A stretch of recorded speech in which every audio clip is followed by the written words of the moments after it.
Hello everyone, my name is doctor Farhan Bey. I am a mathematics faculty.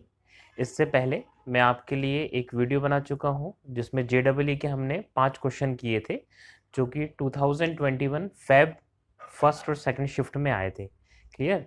आज हम फिर एक 5 क्वेश्चन सॉल्व करेंगे जेडब्ल्यू बेसिस, जिसमें आपको ट्रिक्स भी पता चलेंगे, है ना। तो एज सुन एज जल्दी से हम देख लेते हैं। क्वेश्चन कहता है कि let f x is polynomial of sixth degree. Polynomial आप सबको मालूम है, एक ऐसी इक्वेशन जिसमें एक्स की जो पावर है वो होल नंबर हो। होल नंबर मतलब 1 2 3 एंड सो ऑन। क्लियर। यहाँ पर ये जो पावर्स हैं, ये पावर्स क्या होना चाहिए? होल नंबर होना चाहिए, जिसे हिंदी में पूर्णांक बोलते हैं।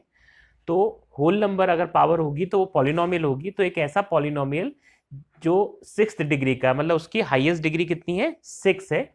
और उसके साथ दिया है कि उसका लीडिंग कोफिशिएंट, लीडिंग कोफिशिएंट मतलब होता है हाईएस्ट पावर का कोफिशिएंट, वो आपको यूनिटी दिया है। यूनिटी मतलब 1 है। उसके साथ साथ limit x tends to infinite f of x, sorry x tends to 0 f of x upon x cube की वैल्यू 1 होना चाहिए। जब हम एफ एक्स को एक्स क्यूब से डिवाइड दें और लिमिट ले x टेंस टू 0, तो हमारी वैल्यू क्या होना चाहिए? 1 होना चाहिए। उसके अलावा दिया है कि x इज इक्वल टू 1 और x is equal to -1 are the point of extremise of F X. ये एक्सट्रीम पॉइंट आपको मालूम होगा, एक पॉइंट को हम एक्सट्रीम पॉइंट बोलते हैं एक फंक्शन का, अगर वो फंक्शन का डेरिवेटिव उस पॉइंट पे 0 हो जाए। मतलब अगर f dash a is equal to 0 है तो हम x is equal to a को फंक्शन का क्या बोलेंगे? एक्सट्रीम पॉइंट बोलेंगे। क्लियर। तो एक्सट्रीम पॉइंट मतलब एक फंक्शन के लिए x equal to extreme point कहलाता है अगर हम उस फंक्शन का डेरिवेटिव निकालें, उस डेरिवेटिव में a रखें और वैल्यू क्या आ जाए? 0 आ जाए। तो इसका मतलब ये कंडीशन क्या कहती है कि f डैश 1 और f डैश -1 इक्वल टू क्या है? 0 है। तो हमको बताना है कि 5 f ऑफ 2 की वैल्यू क्या होगी।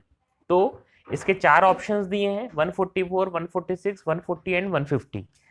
तो सबसे पहले जो कंडीशन है उसके हिसाब से हमको गिवन है कि हाईएस्ट डिग्री कितनी होना चाहिए? 6। तो और उसकी जो कोफिशिएंट है वो कोफिशिएंट होना चाहिए यूनिटी। तो हमने इसका कोफिशिएंट 1 ले लिए। x to the power 6 plus a x to the power 5 b x to the power 4 plus x cube. अब यहाँ पर आप सोच रहे होंगे कि मैंने एक्स क्यूब के बाद एक्स स्क्वायर, एक्स और कांस्टेंट टर्म क्यों नहीं रखा? क्योंकि हमको फंक्शन ऐसा डिजाइन करना है कि जब हम एक्स क्यूब से डिवाइड दें और लिमिट x टेंस टू 0 लें तो वैल्यू कितनी आई? 1। अगर मैं इसके बाद एक्स क्यूब वाली टर्म के बाद एक्स स्क्वायर और एक्स रखता और एक्स स्क्वायर को अगर मैं एक्स क्यूब से डिवाइड देता, क्लियर, एक्स स्क्वायर को एक्स क्यूब से डिवाइड देता तो ये वैल्यू 1 अपॉन एक्स आती, और जैसे ही मैं एक्स बराबर 0 रखता तो वो तो होल वैल्यू इनफाइनाइट आ जाती। इसका मतलब हम इसके बाद की ये वैल्यू नहीं रख सकते हैं, इसलिए हमने कहां तक लिया है? एक्स क्यूब तक। अब आप इसमें रख के देख लें, इस पूरे फंक्शन को जब हम एक्स क्यूब से डिवाइड देंगे तो ये सारी वैल्यू 0 हो जाएंगी, और जब एक्स क्यूब को एक्स क्यूब से डिवाइड दिया जाएगा तो वैल्यू आएगी 1। इसलिए हमने फंक्शन इस टाइप से डिजाइन किया है।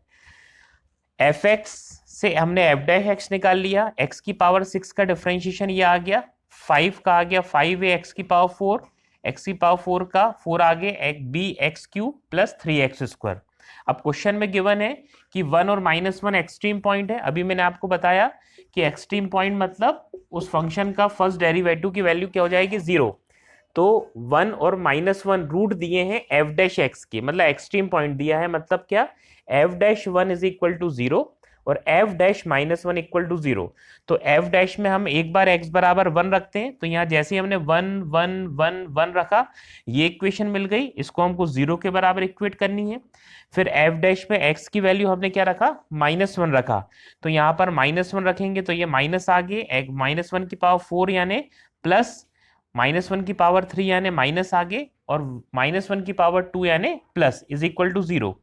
क्वाड्रेटिक, सॉरी, 10th क्लास में आपने लीनियर इक्वेशन को सॉल्व करा है। अगर हम इन दोनों को ऐड कर देते हैं तो ये 4b कैंसिल हो जाएगा, वहां से काय की वैल्यू हो जाएगी?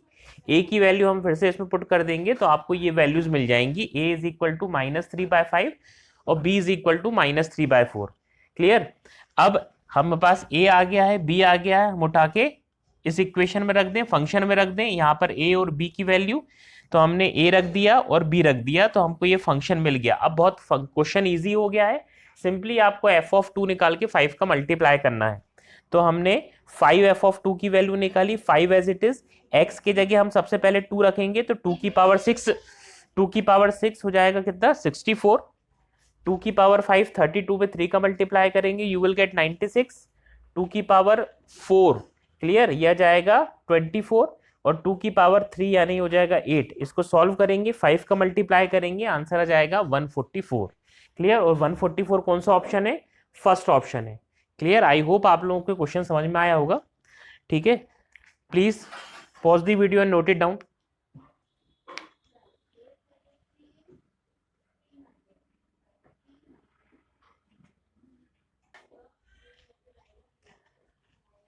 देखिए इधर आपके सामने ब्लैक बोर्ड पर इक्वेशन सेकंड लिखा हुआ है। सेकंड इक्वेशन मैट्राइसिस का है, जिसे हिंदी में हम आव्यूह बोलते हैं। मैट्रिक्स ए आपको गिवन है 1 माइनस अल्फा, अल्फा बीटा, साथ में आपको गिवन है कि ए इंटू ए टी यानी ट्रांसपोज। ट्रांसपोज कैसे निकालते हैं, रॉ को कॉलम में, कॉलम को रॉ में चेंज कर देते हैं, पंक्ति को स्तंभ और स्तंभ को पंक्ति में चेंज कर देते हैं, is equal to I2। I2 क्या है, इकाई आव्यूह मतलब यूनिट मैट्रिक्स, जिसकी वैल्यू होती है 1001। ठीक है, तो हमको वैल्यू किसकी निकालना है, अल्फा की पावर 4 प्लस बीटा की पावर 4। जल्दी से इस क्वेश्चन को देखते हैं। हमारे पास 4 ऑप्शन है, 0, 1, 2 एंड 3। आपको गिवन क्या है, A to the power T is equal to I A. तो ए कितना गिवन है, 1 minus alpha, alpha beta, A T है ना, तो ए टी मतलब इसका ट्रांसपोज, तो 1 माइनस अल्फा यहाँ आ गए, और इस अल्फा बीटा को हमने यहाँ लिख दिए, इज इक्वल टू I2 मतलब 1001 यूनिट मैट्रिक्स होती है। Now when we multiply this matrix, तो मल्टीप्लिकेशन आपको आता होगा, इस फर्स्ट रो का इस फर्स्ट कॉलम से करेंगे तो आएगा 1 प्लस अल्फा स्क्वायर, इसका मल्टीप्लाई इससे करेंगे तो क्या आएगा, alpha minus alpha beta, alpha beta का 1 माइनस अल्फा से करेंगे तो ये आएगा, और इसका मल्टीप्लाई इससे करेंगे तो alpha square plus beta square. हमको फाइनली अल्फा की पावर 4 प्लस बीटा की पावर 4 की वैल्यू निकालना है। दो मैट्रिक्स इक्वल है मतलब करस्पॉन्डिंग एलिमेंट्स इक्वल होंगे, तो 1 प्लस अल्फा स्क्वायर हो गया 1 के बराबर, तो 1 प्लस अल्फा स्क्वायर बराबर 1 हो गया, तो अल्फा स्क्वायर बराबर 0 हो गया। क्लियर, लास्ट वाला कंपेयर कर लेते हैं, alpha square plus beta square कितना है, 1 है, तो alpha square plus beta square हो गया 1। अल्फा स्क्वायर की वैल्यू हम निकाल चुके हैं, या 0 प्लस बीटा स्क्वायर बराबर 1, बीटा स्क्वायर की वैल्यू 1 हो गई। हमको फाइनली वैल्यू इसकी निकालना है, तो अल्फा की पावर 4 प्लस बीटा की पावर 4 को हम अल्फा स्क्वायर का whole square plus beta square का होल स्क्वायर लिख सकते हैं। अल्फा स्क्वायर की वैल्यू 0 हम निकाल चुके हैं, बीटा स्क्वायर की वैल्यू 1 आ गई, तो 1 स्क्वायर का स्क्वायर 1 आ जाएगा, 0 प्लस 1, तो आंसर कौन सा आ गया हमारा, आंसर ऑप्शन आ गया बी। तो B as a final answer. Okay, I hope आप लोगों को समझ में आया होगा, बहुत ईजी है। तो please pause the video and note it down.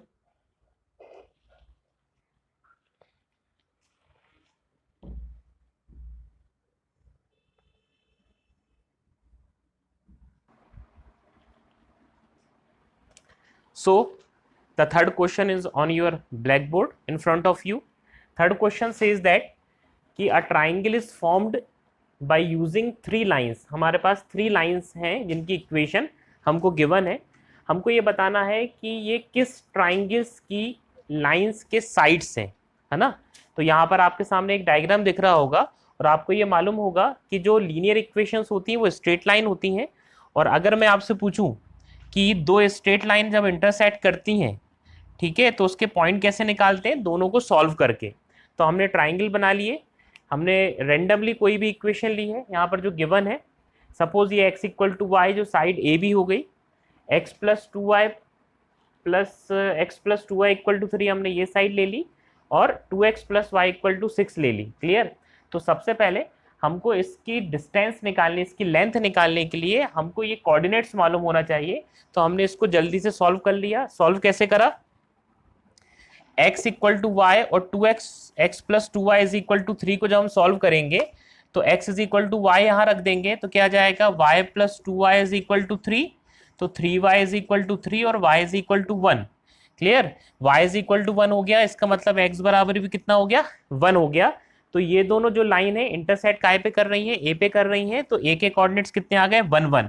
Similarly आप इस लाइन और इस लाइन के इंटरसेक्शन पॉइंट और इस लाइन के और इस लाइन के निकालोगे तो वो B22 और C30 आएगी। हमारे पास कोऑर्डिनेट्स आ गए हैं।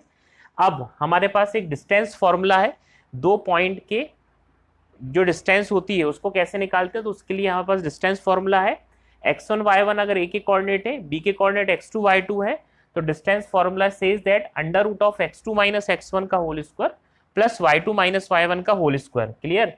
तो हमने AB AC और BC की डिस्टेंस निकालना है, तो हमने AB की डिस्टेंस निकाला। AB की डिस्टेंस मतलब 2 माइनस 1 का होल स्क्वायर प्लस 2 माइनस 1 का होल स्क्वायर, यह आ गया अंडर रूट 2। सेम हमने BC की डिस्टेंस निकाली 2 2 और 3 0 की, वो आ गई अंडर रूट 5। AC डिस्टेंस निकाली, वो भी आ गई अंडर रूट 5। अब हमको मालूम है कि इसमें दो साइड्स इक्वल आ गई हैं, तो ऐसा ट्राइंगल जिसमें दो साइड्स इक्वल हो उसको हम क्या बोलते हैं, आइसोसेलेस ट्राइंगल बोलते हैं। क्लियर। तो हमारा ऑप्शन कौन सा हो गया, अगेन सेकंड। क्लियर। आई होप आप लोगों को समझ में आया होगा, बहुत इजी क्वेश्चन है, please note it down.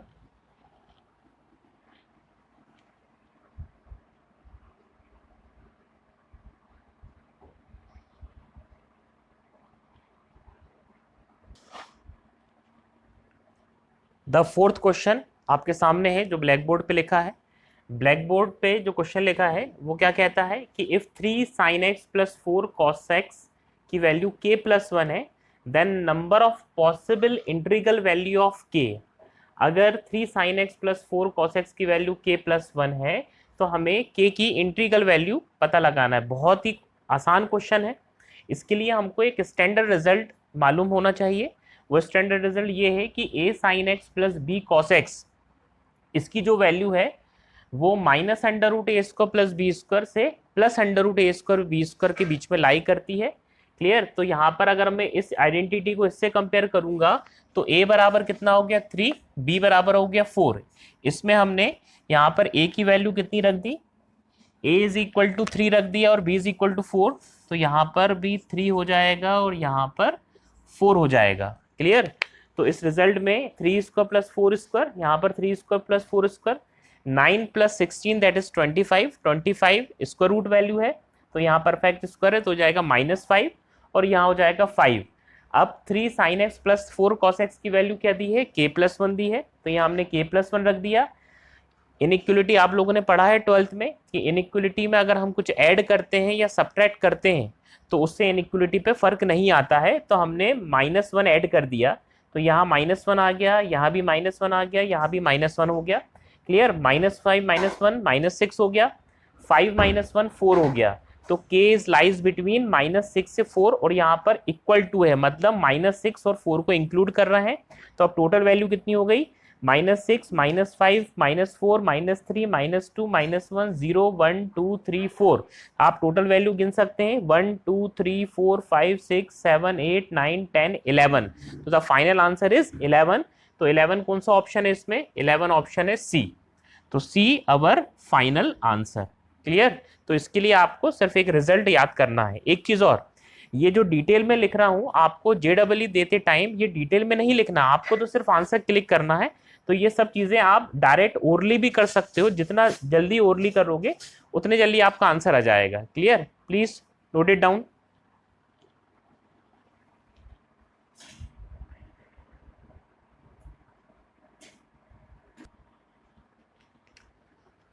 So this our last question, fifth question. Fifth question logarithm का है। The number of values of x satisfy the equation log 4 base x minus 1 log 2 base x minus 3।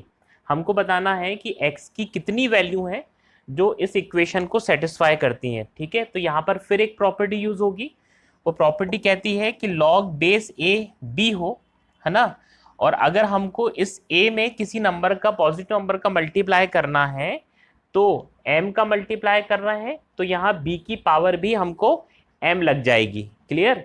तो ये property का हम इस question में use करेंगे। Question कहता है log 4 base x minus 1 log 2 base x minus 3। अब इस log के दोनों को इक्वल कंपेयर करने के लिए बेस सेम होना चाहिए। क्लियर। तो बेस यहाँ पर 2 है बेस यहाँ 4 है, क्लियर। तो इनको बराबर करने के लिए ये प्रॉपर्टी लगा रहा है, तो इस 2 में मैं 2 का मल्टीप्लाई कर दूंगा इस प्रॉपर्टी से, और यही 2 की पावर यहाँ x-3 का होल स्क्वायर लगा दूंगा। फिर से बता रहा हूँ, इस बेस को हमको 4 बनाना है, या तो इस बेस को हम 4 बना लें या इस 4 को हम 2 बना लें। तो इस 2 में 2 का मल्टीप्लाई करा तो बिकम 4, और जिसका मल्टीप्लाई कर रहे हैं वही पावर हमने यहाँ पर रख दिया, क्लियर। तो अब यहाँ पर बेस बराबर हो गया है, तो एक्सपोनेंट जो वैल्यू है x-3 और नंबर x-3 का होल स्क्वायर बराबर हो गया x-1 as it is. x-3 का होल स्क्वायर ओपन करेंगे तो ये मिल जाएगा, इसको ट्रांसफर करेंगे तो x² - 7x + 10 = 0। ये क्वाड्रेटिक इक्वेशन है, इसको आप सॉल्व करके मिडिल टर्म में ब्रेक कर सकते हो, आपको दो वैल्यू मिलेंगी, एक 2 और 5, क्लियर। अब हमको ये वैल्यूज तो आ गई हैं, क्लियर। हमको ये भी चेक करना है कि ये वैल्यूज इस इक्वेशन को सेटिस्फाई कर भी रही है कि नहीं। तो जब मैं x = 2 की बात करूंगा तो 2 - 1 यहाँ तो चल जाएगा, लेकिन 2 - 1 यहाँ पर क्या हो जाएगा, माइनस, और लॉग माइनस के लिए डिफाइन नहीं होता है। इसका मतलब x = 2 के लिए गिवन फंक्शन डिफाइन ही नहीं है, तो किसके लिए डिफाइन होगा फिर, x = 5। तो यहाँ पर हमको सॉल्यूशन नहीं बताना क्या है, हमको नंबर ऑफ सॉल्यूशन बताना था। तो यहाँ पर 5 मतलब 1 सॉल्यूशन निकला है, तो ऑप्शन क्या हो जाएगा, ऑप्शन हो जाएगा B, clear.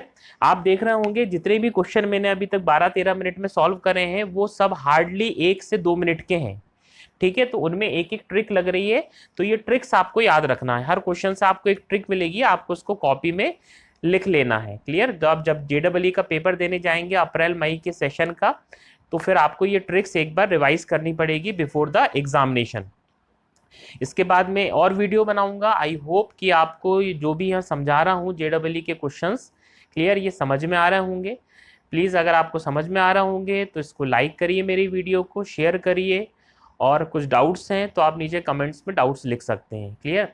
Thank you so much for watching my video. Please subscribe my channel. Okay, thank you so much.